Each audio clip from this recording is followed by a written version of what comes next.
Richardson went down with yet another shoulder injury. He's played 5 games. He's been hurt in all 5 games.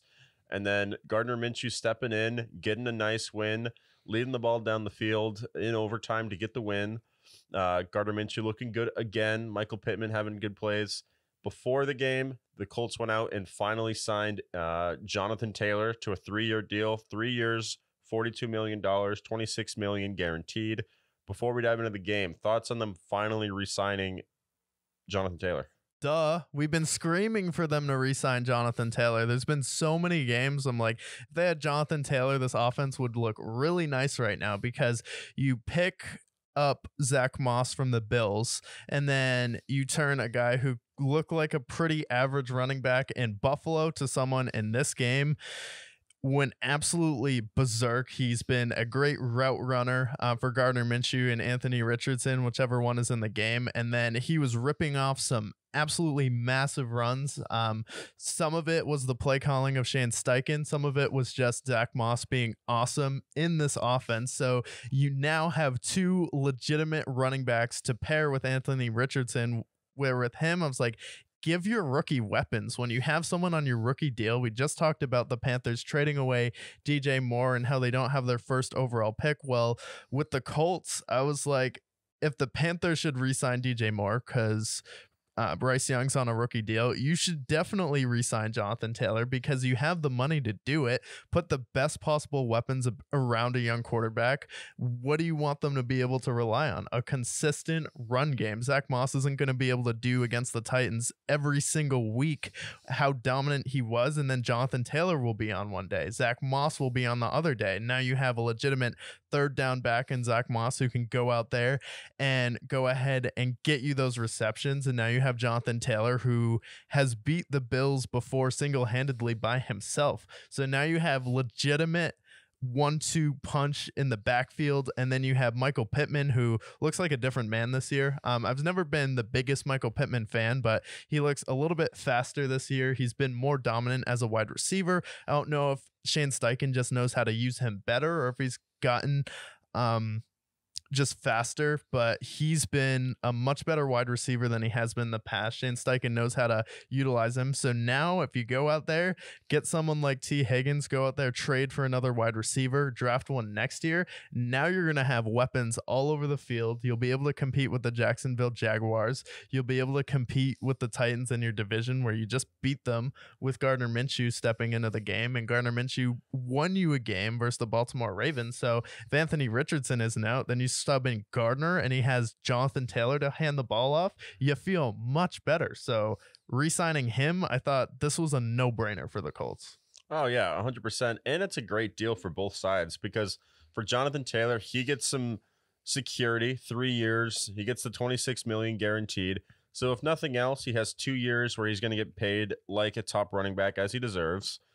$42 million at the end of it. So you're looking at roughly $17 million a year. Definitely worthy. At his best, he's a top 5 running back, and at the very height, he's the best running back in football. He showed that in 2021 with Carson Wentz Colts. And, he's got, the elusiveness. He's got the receiving back capabilities. He's, by all means, an elite running back, and especially with a team that has a rookie quarterback. And if he's not playing, you have Gardner Minshew, who, doesn't really get the respect he deserves. We're definitely Gardner Minshew enthusiasts on this show, but played very well in Jacksonville, played very well in Philly, stepping in for Jalen Hurts when he went down last year. And now he's on the Colts, and he had a great game against the Titans. He had a great game last week. He's a guy who, whether he stays with the Colts or maybe he gets another opportunity elsewhere to be a bridge quarterback, he's a great fit for a team like this, who is a run-centric team. He can move a little bit. He can make those throws when needed, step up, make some clutch throws, big fourth quarter player as well. So great fit for him. And for the Jonathan Taylor signing, awesome for them. And this Colts team, really liking what they've done with the rebuild. This is a team last year that hired Jeff Saturday. What was going on there? That was an absolute disaster. And now, just 1 year removed from that, you get Shane Steichen from the Eagles, and now you have a lot more potential. The defense played well. DeForest Buckner all over the field in this game. And then when Jonathan Taylor's finally up and running, this is a team that could be a top 10 offense potentially. Yeah, they could definitely be a top 10 offense. To get into the game, though, it's Anthony Richardson has to be a much smarter runner than he has been the first few weeks. I watched the first game he played versus the this year versus the Jaguars, where they were in that game. He was leading them down the field, but ends up taking a massive shot where I was like, if you're Anthony Richardson, you can't be lowering your shoulder into linebackers. Like, it's just something that's not sustainable. Cam Newton was a physical specimen, but even I feel like he wasn't even this reckless this early on in his career. And it seems like sometimes he's running the ball and he's just trying to do it all himself. And it's like when Blake Griffin was with the Clippers, where he was going, he talked about how he was going 100 miles per hour all the time in every game, trying to dunk on everyone. And he said, I had to really step back and learn that it's a long game. I need to learn how to pace myself, and I need to know when to pick my spots. And I think it's a different sport, but Anthony Richardson can definitely take some of that to heart, where you don't need to be going 100% trying to win the game by yourself all the time. It's okay to throw the ball away. Zach Moss is having a electrifying game for you. You have Michael Pittman on your team who can go out there and make plays. So it's really just trusting your coaches, trusting your weapons, and then just being smart where, sure, you can run, you have the ability to do that, but you're also going to affect the defense when you're able to just throw the ball away. And just the fact that you can run is going to be a threat where teams already have to change their entire game plan to spy on you. So that's going to open up opportunities in the pass game, especially when your run game is going as well as it is. So for me, got to stop with the reckless hits. You have to learn how to be a quarterback and then a runner. I get it if it's at the end of the game and you're really trying to push the envelope, but you're going to do more help for the Colts if you're on the field than if every other week you're taking a massive shot. And this is to your shoulder, and it was his right shoulder that he injured. So that's going to affect your throwing motion. It's not fun to go through rehab, and then you're going to play bad when you're injured too. So then you're putting a lesser product on the field, where that's going to give teams leverage to not pay you, not want to trade for you. And then you're going to be a question mark for the Colts when it's time to sign that massive contract. It's going to be like your rookie year, you got knocked out twice. The next year, you're at risk of getting a season-ending injury if your ankle, your knee, your neck turns the wrong way, especially when you're dropping your shoulder in. So for him, you just have to learn how to pace yourself. It's a long season, man. This is week 5 and you've already been knocked out 3 times.